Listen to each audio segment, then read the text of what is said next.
సిద్ధాంతాలు ఎందుకు విఫలమవుతున్నాయంటే ప్రతి సిద్ధాంతాన్ని మనం మడ్డి చేసేసాం, మతం చేసేసాం. ఆచారానికి మూలం ఏమిటి అని కనిపెట్టడం మానేసాం. ముగ్గేయడానికి మూలం ఏమిటి? సూక్ష్మజీవులకు ఆహారం. అది మానేసాం మనం. సూక్ష్మజీవులకు ఆహారం అని ఎందుకన్నారు? ముగ్గు కర్ర అని ఉండేది పూర్వం. దానికి ఒక చిన్నులతో ఒక డిజైన్ ఉండేది. దాంట్లో బియ్యపు పిండి 3 పాళ్ళు ఉంటుంది. ముగ్గు గొల్ల 1 పాలే ఉంటుంది. 75% అది, 25% ఇది. పైగా ఈ ముగ్గు కర్ర ఎంత, దాన్ని కనిపెట్టేవాడు ఎంత సైంటిస్టో కానీ అది ఇలా లాగుతూ ఉంటే బియ్యపు పిండి ముందు పడుతుంది, ఈ ముగ్గు గొల్ల వెనకాల పడుతుంది. ఏమి ఆలోచన, ఏమి భూతదయ, ఏమి భారత జాతి. ఆడవాళ్ళు చేసుంటారు ఈ పని. ఆ మహిళామణికి నమస్కారం ఆవిడెవరైనా.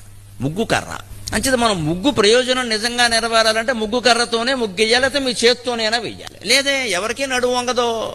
దానికి డిజైన్లు కనిపెట్టాం. శుభ్రంగా షీట్, ప్లాస్టిక్ షీట్ ఇంటి ముందు పెట్టే, గొడవ లేదు, ఇంక శాశ్వతంగా ఉంటుంది. అయిపోయింది. ప్లాస్టిక్ కొన్న చోటకు లక్ష్మీదేవి ఎందుకు వస్తుంటే దరిద్ర దేవత వస్తుంది. నువ్వు ఎంత డిజైన్ వేసినా అంటే ఏం చేసాం? ముగ్గు అనే ఆచారం యొక్క మూలతత్వాన్ని గమనించడం మానేసి ముగ్గేస్తే దేవతలకు ఏం పని లేదమ్మా, నీ ముగ్గు చూడడానికి వస్తారు ఇక్కడికి. వాళ్ళకి రంభ ఓరవసి చాలా బిజీగా ఉన్నారు వాళ్ళు అక్కడ.